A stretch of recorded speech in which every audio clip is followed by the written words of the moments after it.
In a previous video, I briefly talked about a quote frequently attributed to the ancient Greek philosopher Aristotle, as evidence of either his personal misogyny or the collective misogyny of the entire ancient Greek world. The quote itself is usually translated as follows: "For the female is, as it were, a mutilated male."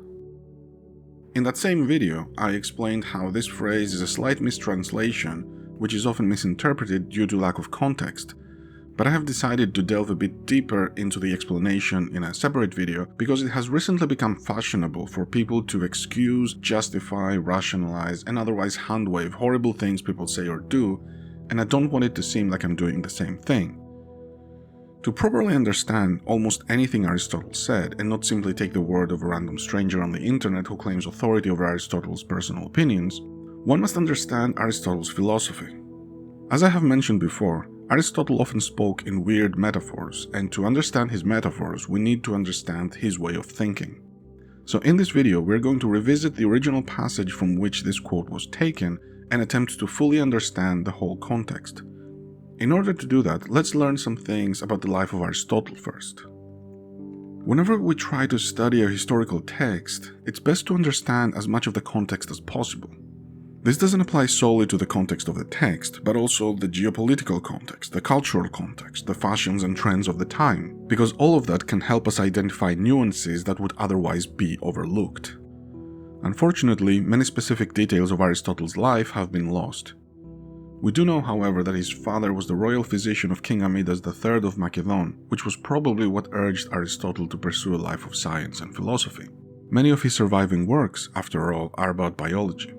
Of course, we must remember that Aristotle is thought to have written at least 200 treatises, of which only 31 have survived. Therefore, our mental image of Aristotle's body of work represents only a small fraction of it. Aristotle's writings are very numerous, and considering the man's all-round excellence, I deemed it incumbent on me to catalogue them. In all, they make 445,270 lines. I mention this because it's a very common fallacy when engaging with historical analysis. We often treat what we see in historical evidence as the entirety of what happened, even though all we are doing is looking at a bunch of snapshots. This is not unlike looking at someone's Facebook profile or Instagram account and assuming that we know everything about their life just from looking at some photos. So we must remember, the available information we have on many historical topics is often a fraction of a fraction.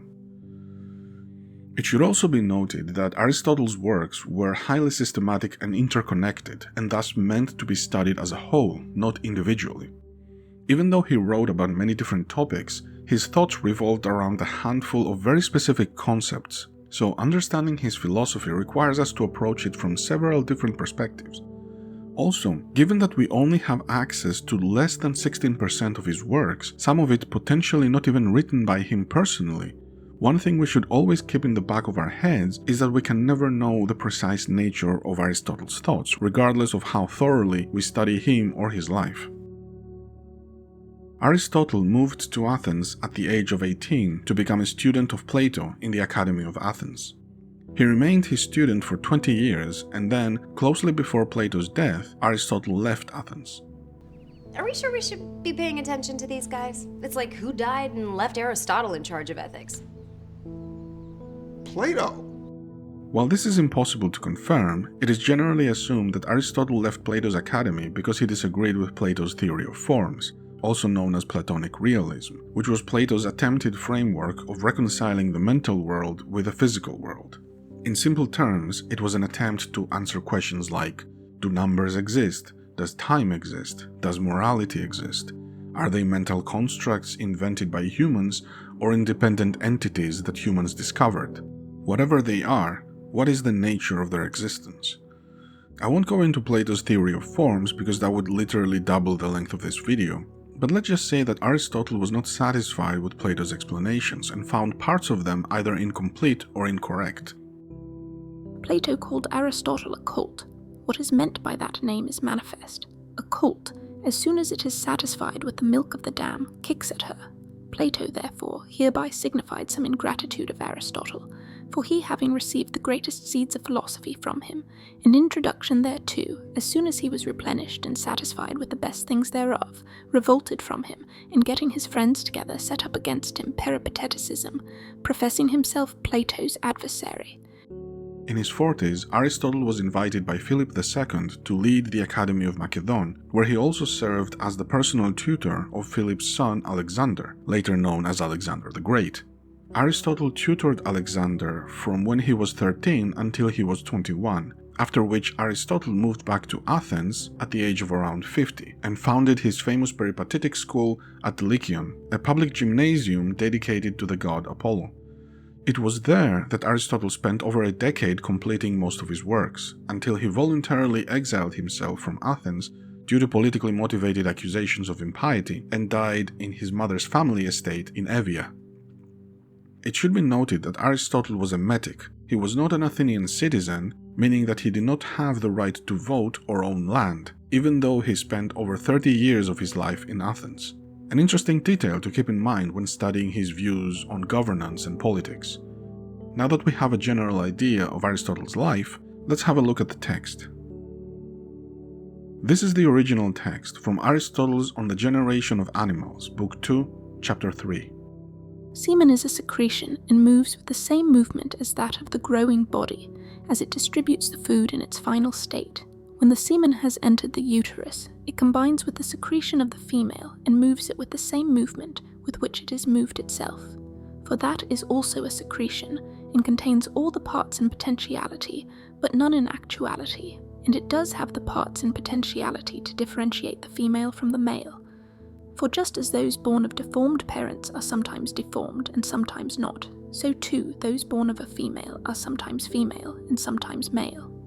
Because just as the female is a deformed male, so too the menstrual discharge is semen, albeit unclean, for there is only one thing menstrual discharge does not have, the principle of the soul. For this reason any unfertilized egg produced by any animal has in it the parts of both sexes, in potentiality, but it does not have the principle, so it does not become a creature with a soul, because the principle is brought on by the semen of the male. When the female secretion obtains the principle, it becomes a conception. So as we can see, Aristotle is attempting to create a theoretical framework as to how sexual reproduction works. Clearly, due to his lack of modern biological knowledge, he invokes several concepts that would appear mystical to a present-day reader. This was not an uncommon practice. When philosophers came across a phenomenon or a process they did not understand, they simply gave it a name and moved on, hoping that it would be resolved later. In fact, this methodology is still used in science today. For example, in modern physics, we have terms like dark matter or dark energy, which are theoretical constructs to describe phenomena we don't fully yet understand. Likewise, Aristotle coined various terms to refer to things he did not quite understand. One of those was the kinon. In ancient Greece, Newtonian physics had obviously not been invented yet. Today, every child knows the laws of motion, but Aristotle didn't. So, when he saw objects moving without anyone touching them, he invented the concept of the kinon to describe the notion of a moving object carrying the movement given to it by an external cause. Today, we understand the same concept as kinetic energy. Aristotle's idea of movement soon expanded into other areas beyond physics and became a philosophical concept in itself. He created this philosophy where every phenomenon in the world could be interpreted as a form of motion. For example, a fruit may attract an animal to eat it because it will poop out its seeds, helping it grow a new plant, fulfilling its purpose. Both the animal and the fruit experience a form of motion, a change. The animal wants to eat and is fed, while the fruit wants to be eaten and grows into a plant. Aristotle argued that all things in existence have a purpose and a metaphorical mover, a cause that gives them motion towards their purpose. The four causes. According to Aristotle, causality is not linear but an interconnected web. Each object has four causes for its existence: the matter, the form, the creation, and the finality. The material cause is the physical aspect of the object. For example, if a sculpture is made out of stone, the stone is the material cause. The formal cause is the conceptualization of the object, the characteristics that make it what it is. That would be the shape of the sculpture, the image it represents. The creative cause is what moves the object to its current or final state. So for example, the sculptor takes the stone and transforms it into a specific shape. The final cause is the ultimate purpose of the object's existence. In this case, the sculpture's purpose can be to honor the person it represents, or to be displayed, or to be celebrated. Of course, this definition of causality has a lot of weaknesses over which philosophers have argued for literally thousands of years. For example, what if we take a hammer and destroy the sculpture, forcing it into a new state? Would that not prove that its final state had not been reached? Aristotle would probably argue that since the stone's purpose was to be sculpted and the sculpture's purpose was to be admired, this would move both the stone and the sculpture away from their final purpose, disrupting their motions. But we could counter Aristotle by arguing that by destroying the sculpture, we intensified its admiration, as the absence of the sculpture now serves as a constant reminder of the loss of the beauty it once represented. Because of our motion, people will admire the sculpture more. We could also take the stone pieces from the sculpture and build a bridge with them. Aristotle would then probably argue that our actions have introduced a new final purpose to both the stone and the sculpture. The stone's final purpose was to build a bridge, and the sculpture's final purpose was to be destroyed. This clearly indicates that the designation of mover and final purpose are largely subjective. Even if definitions involving nature without any human interference, like the fruit being eaten by the animal, Aristotle's interpretation of purpose suffers from the teleological fallacy. But that is not a bug, that's a feature. Aristotle was aware of some of the weaknesses inherent in his philosophy and devoted many of his texts trying to reconcile them. One particular weakness that seems to have bothered him was the infinite regress of movers. The unmoved mover. The concept of movers moving movers created an obvious problem. If everything has a moving cause, then this creates an infinite regress where one thing is moved by another thing, which is moved by another thing for all infinity. This was illogical to Aristotle, as he firmly believed in definitive beginnings and ends. So his solution was to conceptualize a prime cause, a first unmoved mover, the one that moves without being moved. In Physics, Book 8, Chapter 5, Aristotle presents an extremely long and convoluted argumentation evaluating the various alternative solutions to the problem of infinite regress. For example, he considers the possibility that some movers may move themselves and therefore require no mover. He considers the possibility of divisible objects that have a moving part and a non-moving part, as well as a mover part and a non-mover part. At any rate, Aristotle proceeds to meticulously rule out every alternative one by one, and in the end of the chapter, he concludes that from all this, it is obvious that the first unmoved mover exists, because a moved object can either be traced back to the first unmoved mover or to another moved object that moves itself and also stops its own movement. In either possibility, the first mover will be unmoved in relation to everything that is being moved. From its definition, the unmoved mover must logically be immaterial, because if it was material, then it would be movable, since all matter can be morphed in different states. The unmoved mover must be indivisible, because if it was divisible, then it would have to contain parts that were not movers or not unmoved, and therefore it would no longer be an unmoved mover. If all of its parts are unmoved movers, then the parts are homogeneous in nature, and therefore it is indivisible. The unmoved mover is immutable, because if it was mutable, then any mutation would be caused by a mover.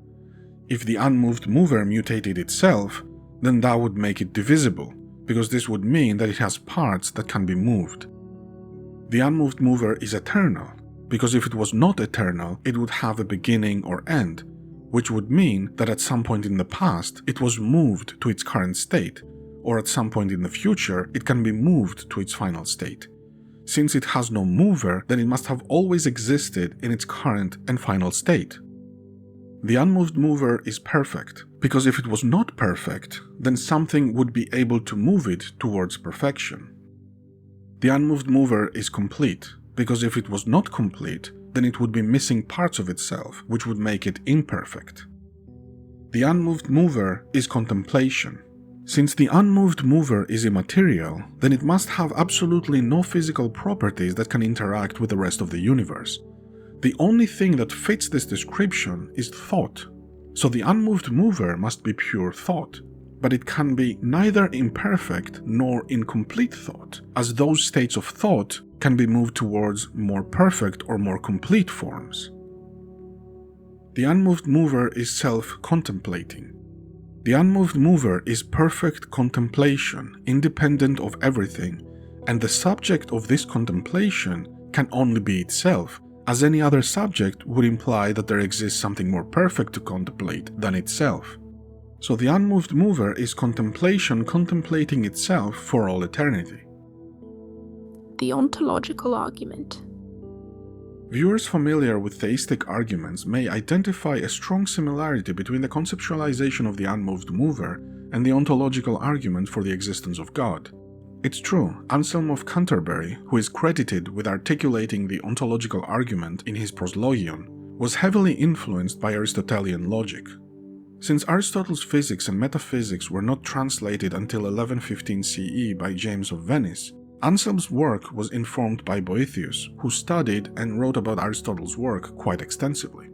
Boethius also made it his life's work to translate as many classical texts from ancient Greek to Latin as possible.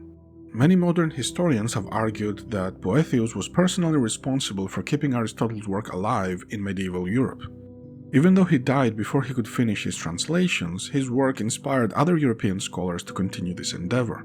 Many ancient Greek texts were also transmitted into the West by Islamic scholars, translated from Greek to Arabic to Latin. Aristotle's most influential work was the Organon, a series of texts that attempted to formalize the process of logic, analysis, and dialectics. The title of this work means instrument, named so because Aristotelians believed that logic was but a tool to be used to understand the world. In the Organon, Aristotle discusses the concepts of definitions, propositions, judgment, deductive and inductive reasoning, epistemology, and term logic. Basically, what this means is that pretty much everything we learn about logical reasoning in middle school and high school comes from Aristotle's work. For example, have a look at this simple thought process. All dogs are mammals. All mammals are animals. Therefore, all dogs are animals. Congratulations, you just used Aristotelian logic. Aristotle called this a categorical syllogism, a line of reasoning that examines the relationship between categories of things. While others before him worked on similar topics, it was Aristotle who first attempted to establish a formalized system of thought. His work on formal logic paved the way for propositional calculus and higher orders of logic that we use in modern mathematics. So as we can see, Aristotle's work on logic was so influential that it shaped how we understand the world around us even today. This is why, during medieval times, Aristotelian thinking became almost synonymous with intellectualism, with many scholars literally referring to him as the philosopher. Aristotelian influence led European scholars to intellectualize the Christian faith as rational and scientific. In 1274, Thomas Aquinas wrote the Summa Theologica, which, among many other things, famously contains the 5 ways, 5 supposedly logical arguments for the existence of God, all 5 of which are directly based on Aristotle's unmoved mover, and all 5 of which are utterly fallacious. The first way argues that, since only an actuality can move a potentiality into an actuality, then that actuality which moves the potentiality must have at some point been a potentiality itself, which was moved to actuality by another actuality, which in turn was actualized by another actuality, and so on and so forth ad infinitum. This is absurd, so there must be something that is an actuality but has never been a potentiality, and that something is God. The second way is essentially the same argument, but with a different presentation. It posits that there is a clear hierarchical order of causality in the universe, and this order can't be infinite, so there must be something at the top of this hierarchy, and that something is God. The third way is basically the same as the previous two. It states that everything that exists is contingent upon something else for its existence, because only that which already exists can cause something else to exist. This means that it is impossible for there ever to be a time when nothing existed, because if nothing existed, then there wouldn't be anything to cause the first thing to exist. Therefore, either nothing has ever existed, which is absurd, or there must be something that existed without its existence being contingent upon something else, and that something is God. The fourth way is, once again, basically the same as the other three. It says that there are degrees of perfection in this world. Some things are better than others, so there must be something that is better than everything else, as the ultimate model of perfection, and that something is God. The fifth way is slightly different from the other four, but it's still essentially about Aristotelian causation. It claims that since there is harmonious complexity in this world, which seems to have a clear purpose that it is being driven towards, and since unintelligent things cannot intelligently design their own purpose, that something is God. Needless to say, all five of these arguments are terribly illogical, and despite the mental gymnastics performed by many scholars to reconcile Aristotelian or Platonic philosophies with Christian theology, the reality is that the Christian God, as described in the Bible or Christian mythology in general, is very dissimilar to Aristotle's unmoved mover. The unmoved mover is not even an argument for monotheism in the first place, because Aristotle never claimed that there is only one unmoved mover. His argument was that there exists at least one. Aside from that, Aristotle's unmoved mover does not have a purpose, will, or personality. It did not create the universe, nor does it interact with it in any way. The unmoved mover simply exists as the final cause of everything in existence, and does nothing except contemplate itself for all eternity. The unmoved mover is the perfection, in the Aristotelian sense, that everything in the universe strives to achieve. Through this attraction towards the unmoved mover, everything can turn its potentiality into its actuality. Potentiality and actuality. According to Aristotle, potentiality and actuality are two opposing concepts.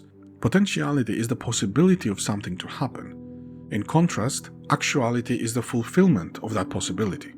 Unfortunately, Aristotle's writings were often obscure, convoluted, and sometimes contradictory, so interpretation of what he really meant can sometimes be varied. This is not my personal opinion. Modern philosophers and historians have several different interpretations about some key details in Aristotle's views.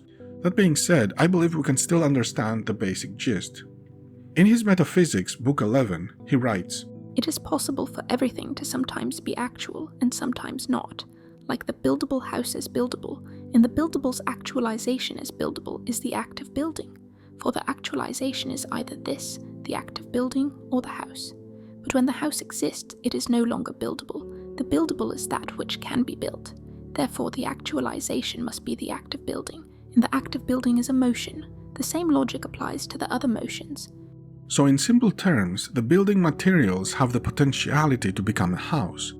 When that potentiality is actualized through the act of building, they turn into a house, which is the final cause of the building materials, the final purpose, and the builder is the creative cause, also known as the efficient cause, the agent that brings about the motion from potentiality to actuality. Once the house has been built, a new state is introduced, so the house has its own final purpose, its own potentiality and actuality. The closer any object gets to its final purpose, the closer it gets to perfection. This is why the unmoved mover is perfect, because it is pure actuality and has zero potentiality. It is important to understand that perfection in the Aristotelian sense does not mean what it usually means in its modern usage. The building materials are perfect when they become a house, because that was their final purpose. An object's final purpose is literally the reason for its existence. The building materials exist to become a house. When the building materials become a house, they have achieved a state of perfection. Perfection is the end of the teleological process. Aristotelian teleology. Teleology is the philosophy of perceiving the reason for existence as a function of purpose instead of as a function of causation. For example, let's say a chicken lays an egg. According to our modern understanding of causality, the egg exists because the chicken laid it as part of its reproductive cycle. In teleological terms, the egg exists because there is a purpose to its existence. In Aristotelian teleology, that purpose is to become a chicken. So the egg exists to become a chicken. The entire purpose of an egg's existence is to become a chicken. Aristotle called this the telos, the final cause of the egg's existence. The chicken is the final state of the egg. The chicken is the perfect state of the egg. The egg is not a chicken, but the egg is a chicken in potentiality. If the egg has been fertilized and hatches, that potentiality becomes an actuality. So the chicken is the actualization of the potentiality of the egg.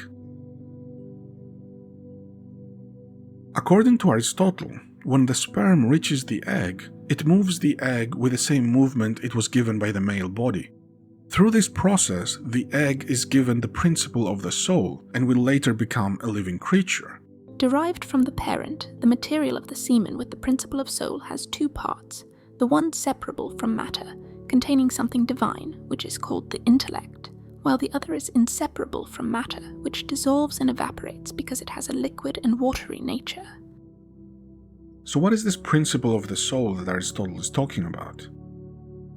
The first principles.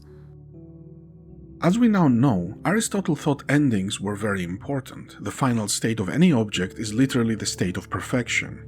However, Aristotle thought beginnings were also very important. Aristotle's work is largely devoted to the study of beginnings and endings, potentialities and actualities, as well as the movement from one to the other. Words like first, beginning, start, creation, principle, etc. are all over his texts, sometimes even used together to add emphasis, like protiarchi, which means first principle or first beginning. But just like it is with every other term so far, Aristotle's principles are not what they mean in everyday language. Aristotle's concept of principle refers to the conditions under which the existence of something can manifest, and that something doesn't have to be a physical entity, it can be literally anything. Determining what the principle of something is helps us gain a better understanding of that something. Because in all scientific inquiries, where there are principles or causes or elements, factual knowledge and systematic knowledge occur from understanding these. Because that's when we think we know them, when we understand the first causes and the first principles, all the way to the elements. It is obvious that in the science of nature as well, we must first try to determine the things involving the principles. The organic way to proceed is from the more knowable and clearer to us to the more knowable and clearer to nature. For what is knowable to us is not the same as what is simply knowable. Therefore it is necessary to proceed with this method from the less clear to nature but clearer to us, towards the clearer and more knowable to nature. In the realm of mathematics, first principles are referred to as axioms. For example, the ancient Greek mathematician Euclid, whom you may know from Euclidean geometry, wrote the following in his Elements. Those that are equal to something are also equal to each other. Today, people would describe this as if A equals B and B equals C, then A equals C. From what we learned in Aristotelian logic earlier, this describes a transitive relation among A, B, and C. Euclid offered no proof for this statement because he considered it self-evident in his mathematical system. Aristotle's use of first principles is sometimes literal and sometimes metaphorical. When he's writing about logic and mathematics, he uses the term in its broad meaning. When he's writing about souls and metaphysics, he uses it in his own personal meaning, like the unmoved mover. When he's writing about politics, he uses another meaning, because the Greek word for principle, archi, can also mean governance, ruling, order, or power. Understanding the nuances of the ancient Greek language is very important in understanding Aristotle. So according to Aristotle, the first principle of life is the soul, and the first principle of the soul is the sperm, or is contained within the sperm. So the next obvious question is, what is a soul? Hylomorphism. Simply put, the soul is the form of a living being.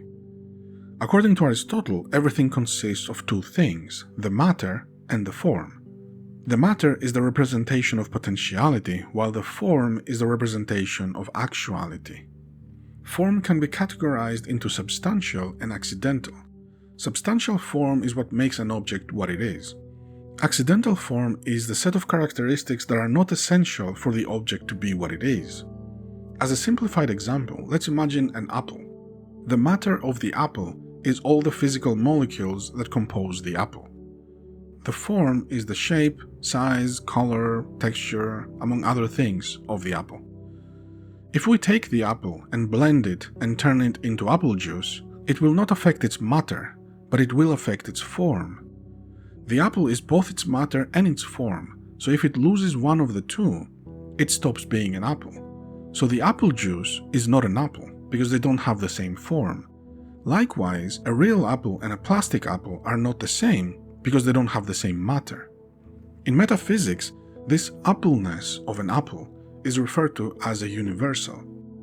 Now let's try to categorize its form. The shape of the apple is its substantial form. The size and color of the apple are its accidental forms. We can have apples of varying colors and sizes, yet they are all still apples. But if an apple is shaped like a banana, then we would not recognize it as an apple. A red apple and a green apple are both apples, just like a big apple and a small apple are both apples. So the appleness of an apple is not defined by its size or color, so those traits are called accidentals. In the case of living beings, the matter is the body and the form is the soul. According to Aristotle, there are three types of souls: the nutritive, the sensitive locomotive, and the rational. So we could say that everyone defines the soul by three traits: movement, sensation, incorporeality, and each of these can be traced back to the principles. Aristotle viewed the types of souls as hierarchical, meaning that each subsequent type contains all the properties of the previous one. Aristotle claimed that the souls of plants and animals are rudimentary. Plants care only about food and reproduction and nothing else. Animals care about reproduction and food, but also have sensations and emotions and instinct. Humans have all of that plus the rational mind. Hey people, editing Noxtering here. I just realized that I forgot to mention cardiocentrism, which is an important part of Aristotelian biology.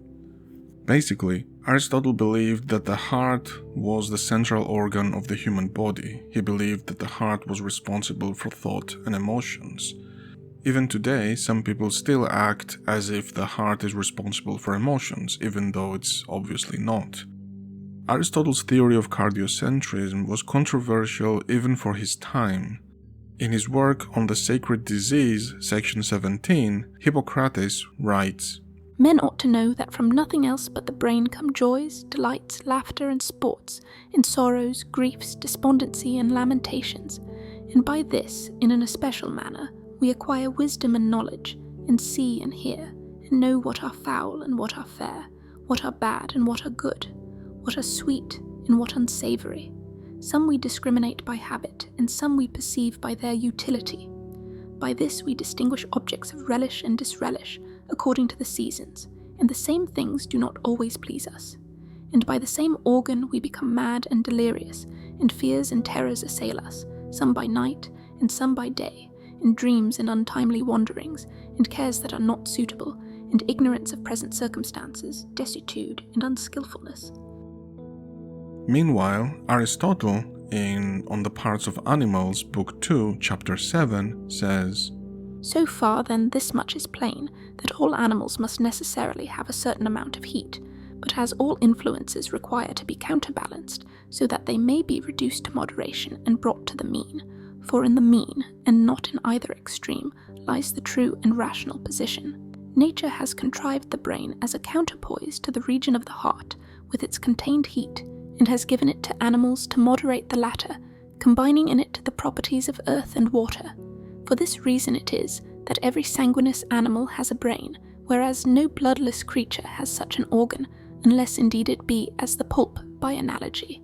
For where there is no blood, there in consequence there is but little heat. The brain then tempers the heat and seething of the heart. According to Aristotle, rationality is divided into passive intellect and active intellect. The former represents the potentiality, while the latter represents the actuality. Now, there are a lot of different interpretations as to what exactly the passive and active intellects are according to Aristotle, and scholars have debated this for literally thousands of years, but I will offer the most basic interpretation here as I understand it. Aristotle argued that the capacity to know and understand things must be similar to the act of perception. Just as our ears perceive the form of sounds, which are material vibrations, so too the intellect perceives the form of knowledge, which he called the intelligible. The intelligible form is the universal abstraction of information. It's basically what we said earlier about the appleness of an apple. When we see a dog, we understand that it is a dog. Even if we haven't seen that specific dog before, we know it's a dog because we recognize its dogness, a set of characteristics that are common among dogs. Dogs may share some of their characteristics with other animals, but only dogs have the dogness, the essence that is unique to them. That, according to Aristotle, is the intelligible form of the dog. It's the abstraction of what makes a dog what it is, the universal of the dog. Knowledge arises when the passive intellect receives the intelligible form and then the active intellect acts upon it, turning the potentiality of knowledge into the actuality of knowledge. Moreover, can the intellect be intelligible itself? For either there would be intellect in everything else, if it is not by virtue of something else that it is itself intelligible, but what is intelligible is something one in kind, or else there would be something mixed in it, which makes it intelligible like other things. As for a thing's being acted upon in virtue of something common, the distinction was made earlier that the intellect is in a certain way the intelligible things in potentiality, but is actively none of them before it thinks them. It is in potentiality in the same way a tablet is, when nothing written is present in it in actuality. This is exactly what happens with the intellect, and it is itself intelligible in the same its intelligible objects are, for in the case of things without material, what thinks and what is thought are the same thing, for contemplative knowing and what is known in that way are the same thing, and one must consider the reason why this sort of thinking is not always happening. But among things having material, each of them is potentially something intelligible, so that there is no intellect present in them, since intellect is a potentiality to be such things without their material, but there is present in them something intelligible. Passive intellect is the raw information on a blank slate. Just like a house requires materials to be built, so too intelligence requires raw information. This information is created through perceptions and sensations the human experiences. The passive intellect collects this information, but without the active intellect, it doesn't understand the information. The information simply exists. But since in all nature one thing is the material for each kind, this is what is in potentiality all the particular things of that kind, but it is something else that is the causal and creative thing by which all of them are formed. As is the case with an art in relation to its material, it is necessary in the soul too that these distinct aspects be present.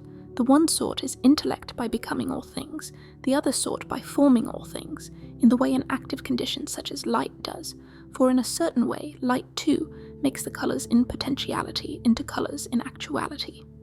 This intellect is separate, passive and whole.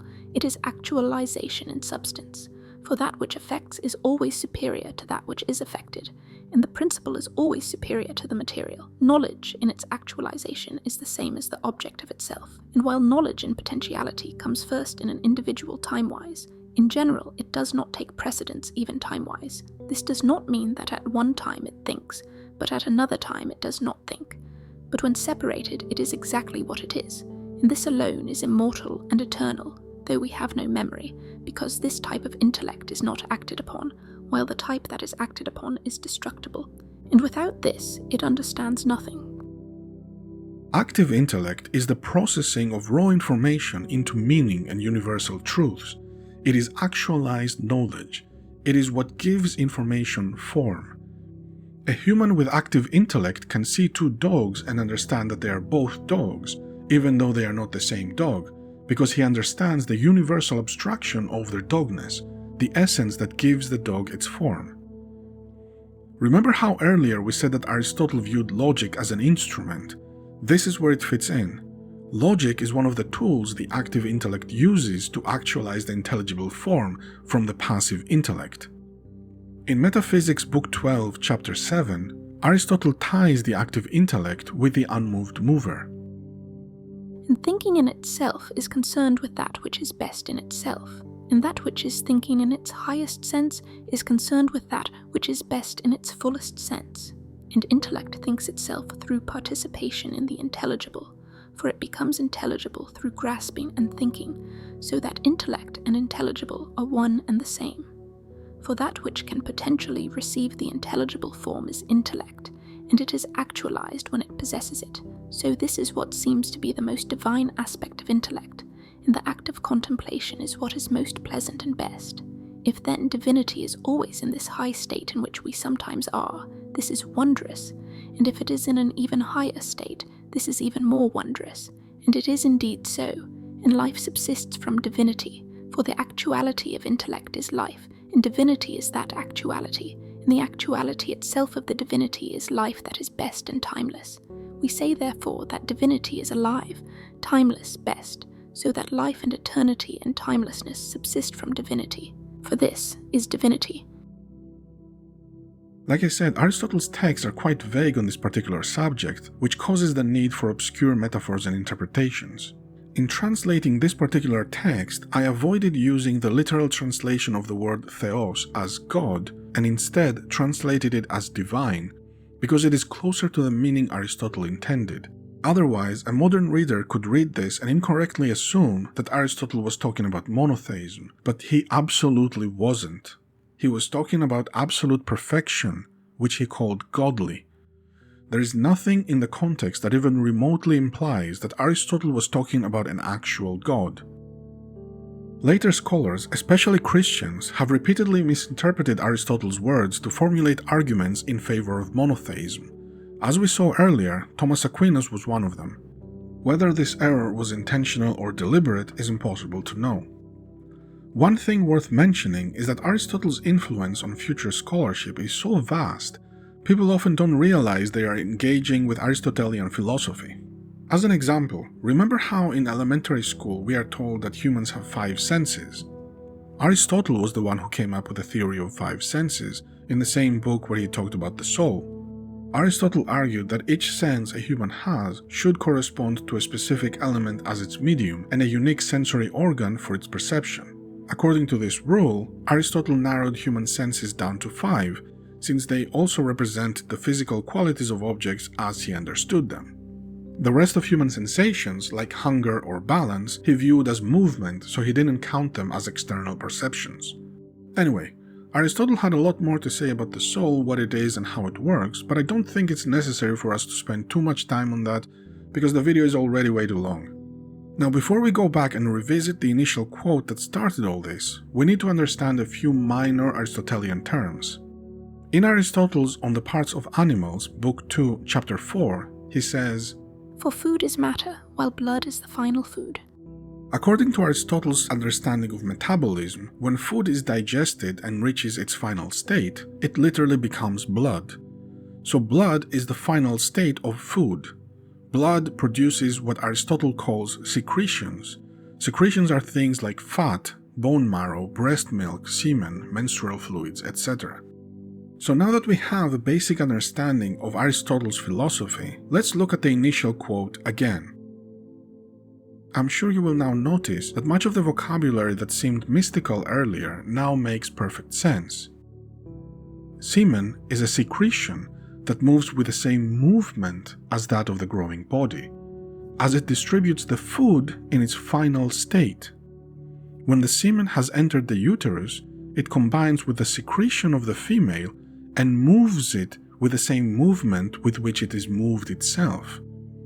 For that is also a secretion and contains all the parts in potentiality, but none in actuality. And it does have the parts in potentiality to differentiate the female from the male. For just as those born of deformed parents are sometimes deformed and sometimes not, so too those born of a female are sometimes female and sometimes male.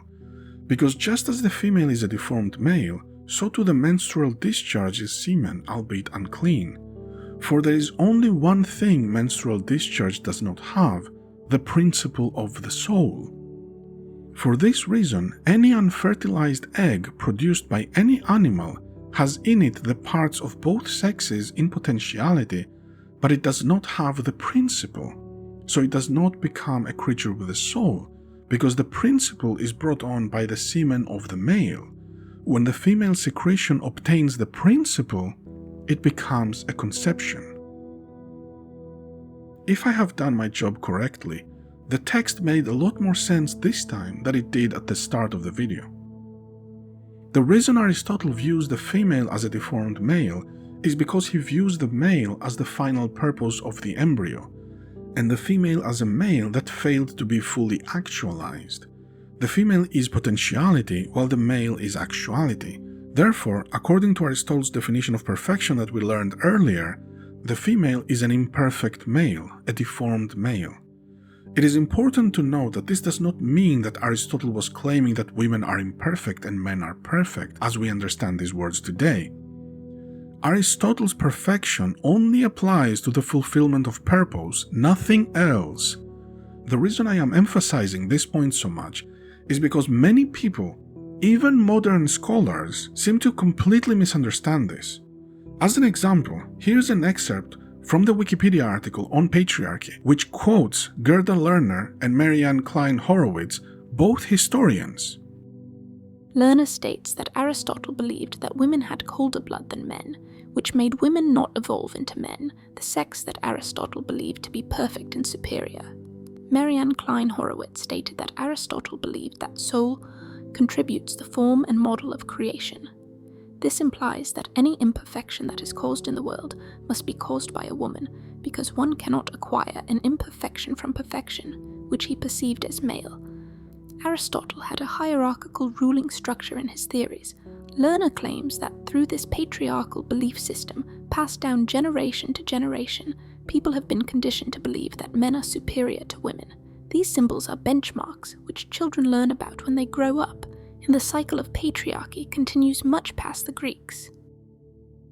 This is simply not true, and a complete distortion of Aristotle's concept of perfection.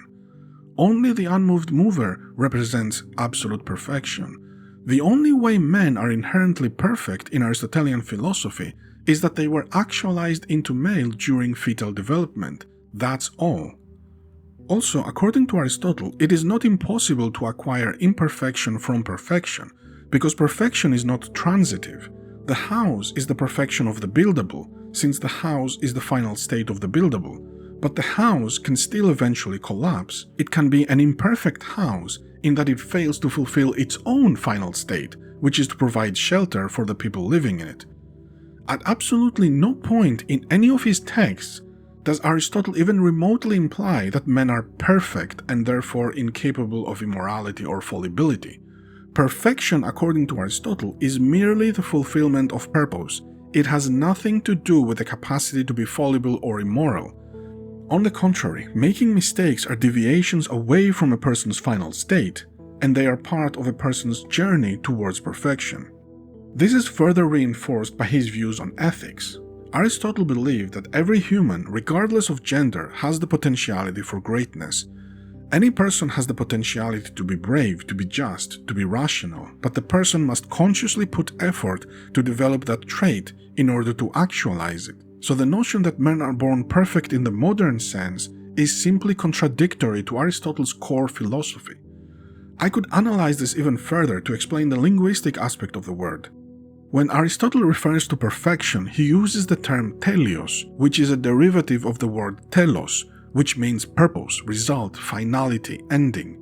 The term teleos means perfect because it represents the end of change. There is nothing more to change, therefore it is the state of finality. It is finished.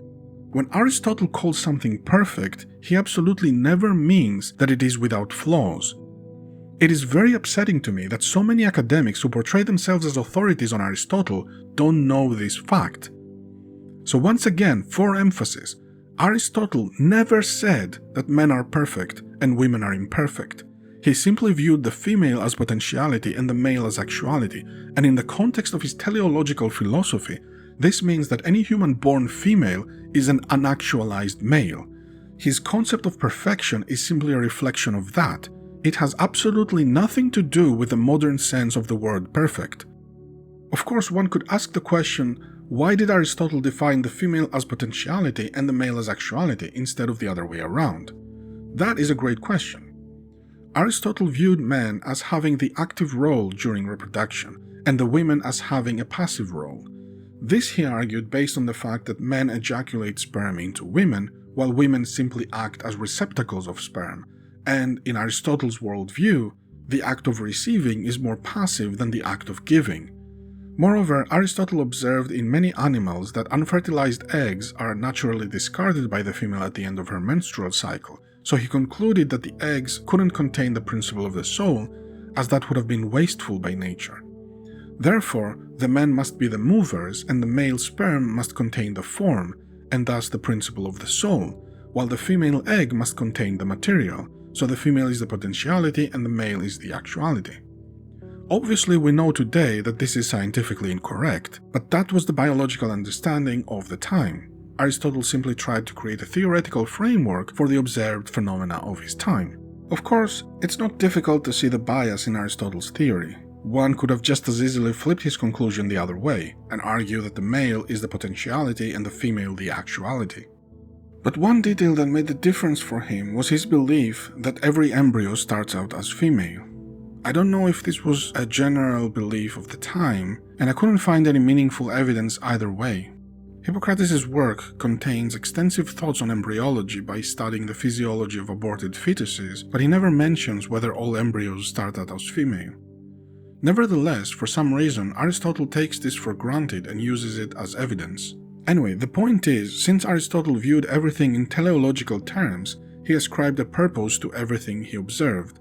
So, because of the reasons stated earlier, as well as the notion that the embryo starts out as female and has the potentiality to become male, Aristotle concluded that becoming male must be the actuality. Therefore, according to Aristotle's philosophy, a female is by definition a male that failed to be actualized, a deformed male. So that's what the quote means.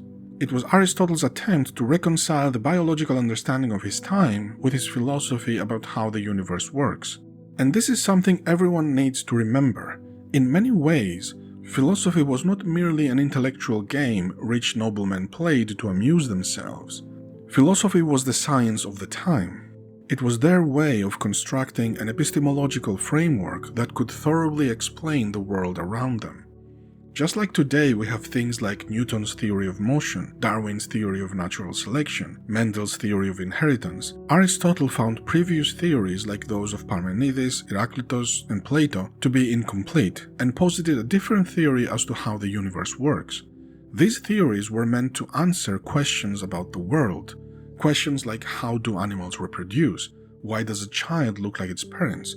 How does a child grow to become an adult? Why is the weather sometimes hot and sometimes cold? Why does it rain? What causes change? Why do certain things change while others don't? Why does metal rust? Why does wood decay? All of these are scientific questions that we know the answers to today, but back in ancient Greece, these were literally unanswerable, and people often resorted to theology to answer them. Why does it rain? Because the god of rain is sad.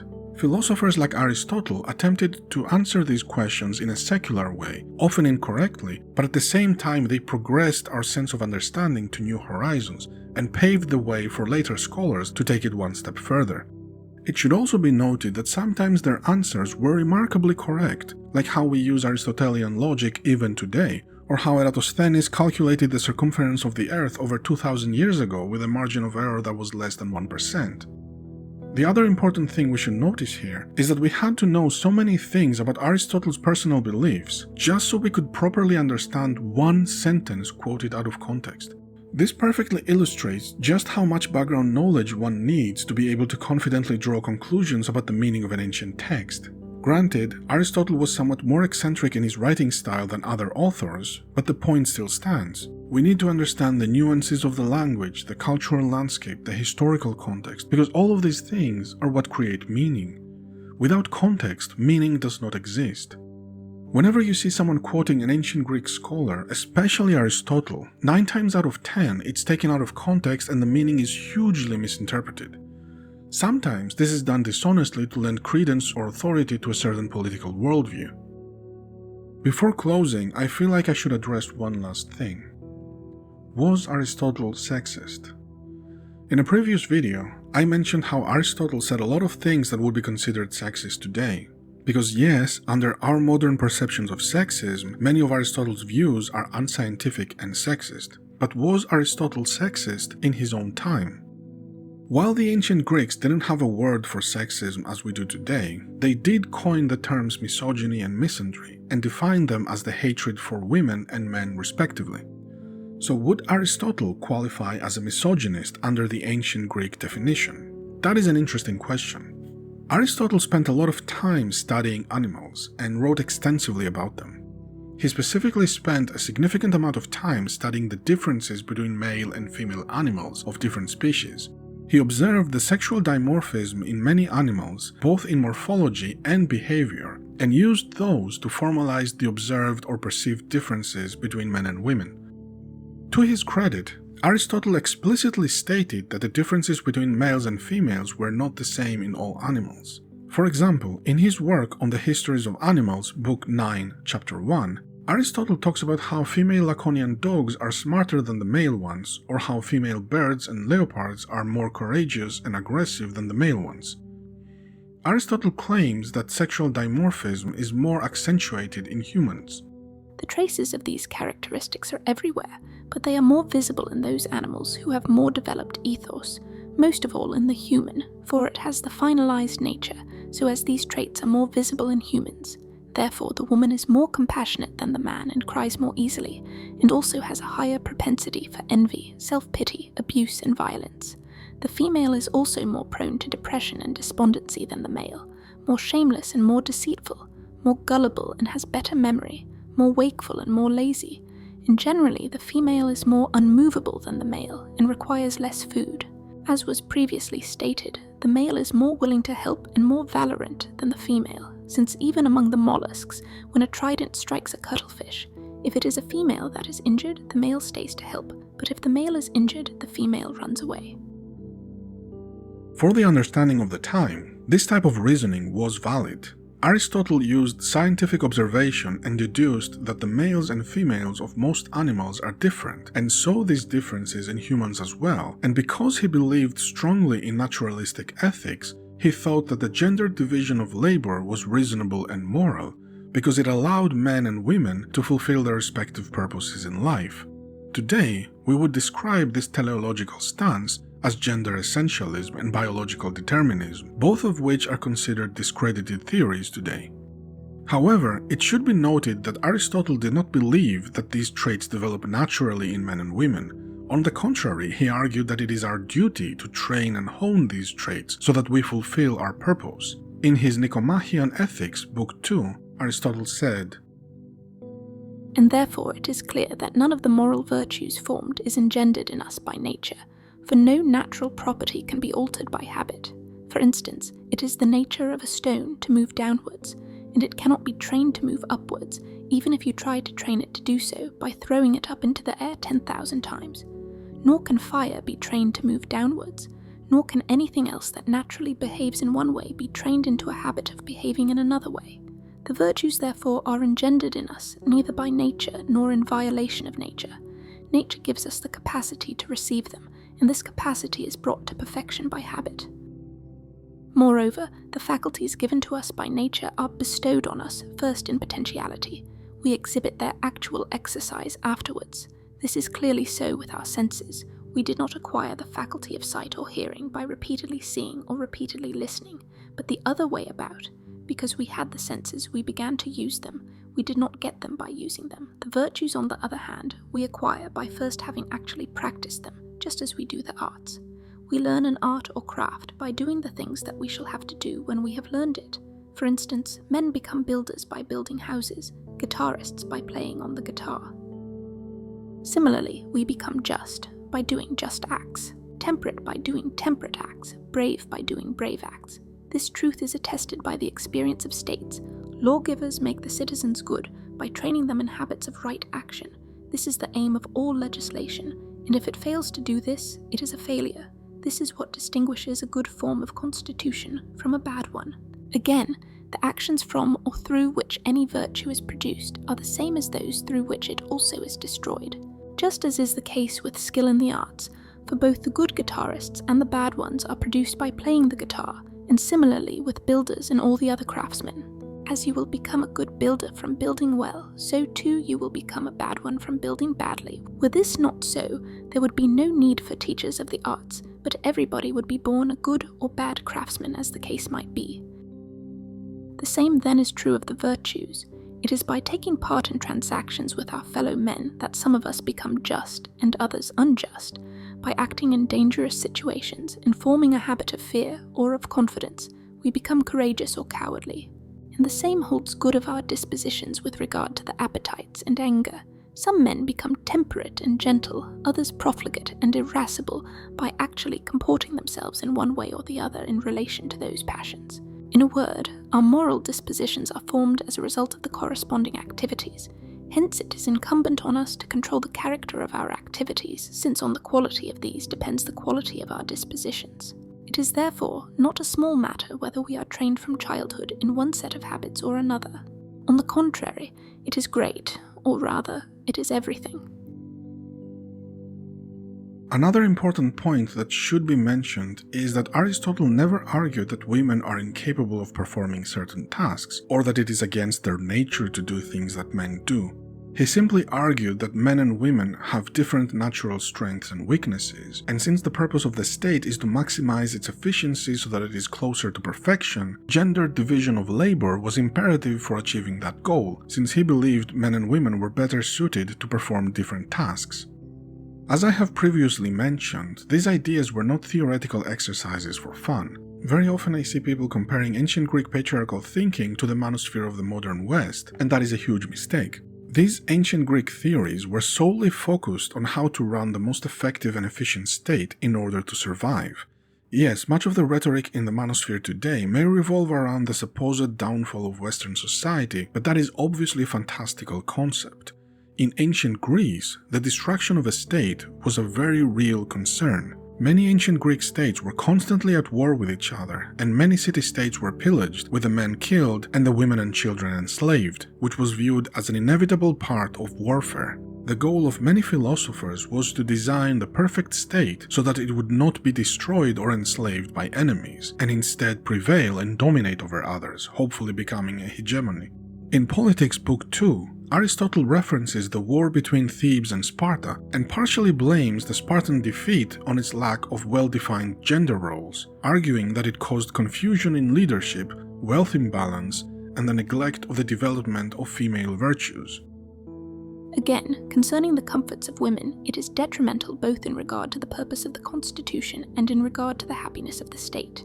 For just as man and wife are part of a household, it is clear that the state also is divided nearly in half into its male and female population, so that in all constitutions in which the position of the women is badly regulated, one half of the state must be deemed to have been neglected in framing the law, and this has taken place in the state under consideration, for the lawgiver, wishing the whole city to be of strong character, displays his intention clearly in relation to the men, but in the case of the women has entirely neglected the matter, for they live dissolutely in respect of every sort of dissoluteness, and luxuriously, so that the inevitable result is that in a state thus constituted, wealth is held in honour, especially if it is the case that the people are under the sway of their women, as most of the military and warlike races are, except the Celts and such other races as have openly held in honour passionate kinship between males.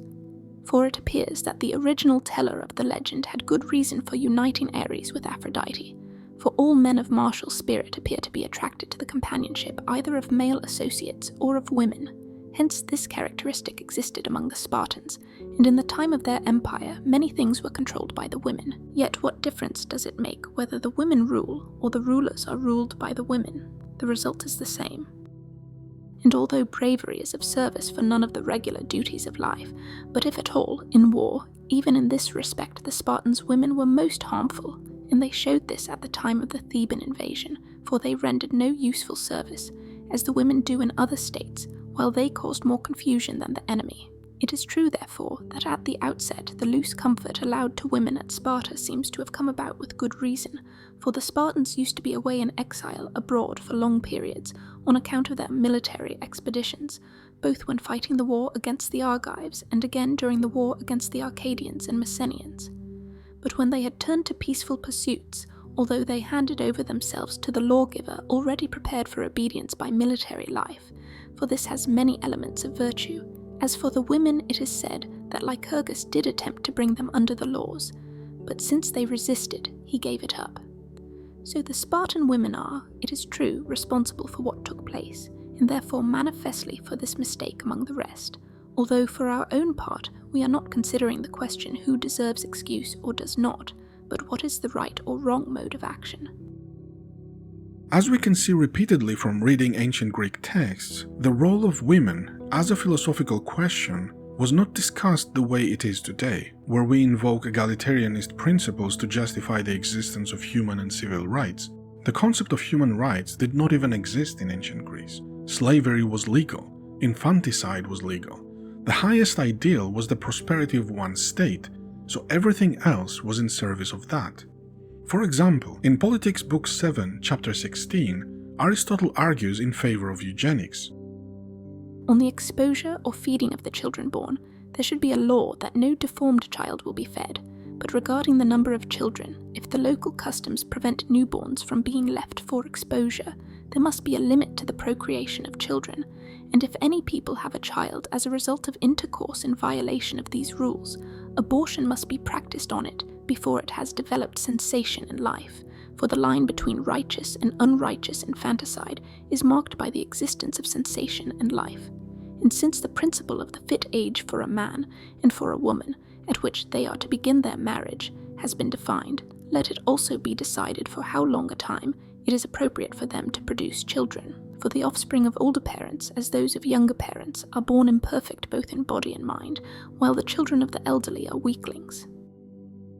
In ancient times, apothesis, translated as exposure from the Latin expositus, was a ritualistic form of infant abandonment. Basically, parents would take the unwanted baby outside the city, usually to the river or forest, and leave the baby there to die. Aristotle argues that abortion is more righteous than exposure, and early abortion is more righteous than late abortion. By the way, a small but interesting fact. If you look up William Ellis's translation of Aristotle's Politics, you will find that the text we just read isn't there. That translation has censored the original text. You can go to Wikisource or Project Gutenberg or any other public domain library, and if you look up William Ellis's translation, that part will be missing. The part where Aristotle is advocating for abortion as a form of population control is missing. Now, I don't know why, but seeing as William Ellis was an 18th century Christian missionary, I can take an educated guess. I mention this as yet another warning sign to always be careful that reading a translation is not the same as reading the original text. Anyway, as I was saying, the end goal is to maximize the efficiency of the state. Everything else is secondary to that. Even those who disagreed with Aristotle on the role of women, like Plato, who was Aristotle's teacher, did not do so on the grounds of egalitarianism. Plato, who accepted women as his students even though it was technically illegal, argued that women are capable of performing the same tasks as men if they are trained equally, and therefore he argued it is wasteful to the state to not use women to the fullest of their abilities. In his Republic, Book 5, Plato quotes Socrates. And if, I said, the male and female sex appear to differ in their fitness for any art or pursuit, we should say that such pursuit or art ought to be assigned to one or the other of them. But if the difference consists only in women bearing and men begetting children, this does not amount to a proof that a woman differs from a man in respect to the sort of education she should receive, and we shall therefore continue to maintain that our guardians and their wives ought to have the same pursuits. So both men and women were viewed as resources to be utilized for the function of the state. This type of collectivist objectification was viewed as perfectly normal back then. Individualism was viewed as egotistical and short-sighted. Everyone had a duty and role to fulfill. So to answer the question of whether Aristotle was sexist for his time, my answer would be a soft yes. His views were somewhat more rigid compared to his contemporaries, but not all that different from the prevalent consensus of the time. Plato's views were the radical ones, not Aristotle's. However, given that Aristotle was considered one of the most brilliant minds of his time and spent most of his life socializing with other brilliant minds of his time, it would not be unreasonable to hold him to a higher standard than the hoi polloi of ancient Greece. Later philosophers like the Stoics did criticize Aristotle quite heavily, as did some Roman authors. And let's not forget that Alexander the Great, Aristotle's own student, famously rejected some of his ideas, especially those involving the concept of a proto-nationalist ethnostate. As to whether Aristotle was a misogynist, we obviously can't know how Aristotle truly felt about women, but his writings don't show any hatred towards women as it was understood in ancient Greece. In fact, I would go so far as to argue that Aristotle wouldn't be considered sexist even under the definition of sexism of the early 20th century. Aristotle explicitly advises against the authoritative rule of men over women in the household. He argues that while the man is the master of the household, his rule towards his wife should be similar to that of an elected leader towards those who elected him, because both ruler and ruled are necessary for the proper functioning of the state and the household. And since, as we saw, the science of household management has 3 divisions, one the relation of master to slave, of which we have spoken before, one the paternal relation, and the third the conjugal, for it is a part of the household science to rule over wife and children, over both as free persons, yet not with the same type of rule, but over the wife to exercise political rule, and over the children kingly rule, for the male is by nature more leaderly than the female, except in unnatural cases, in the older and perfect than the younger and imperfect. It is true that in most cases of political rule, the ruler and the ruled interchange in turn, for they tend to be equal in nature and to have no difference at all, although nevertheless, during the period when one is ruler and the other ruled, they seek to have a distinction by means of insignia and titles and honours, just as Amasis made his speech about the footbath, while the male's relationship to the female is permanent in this way.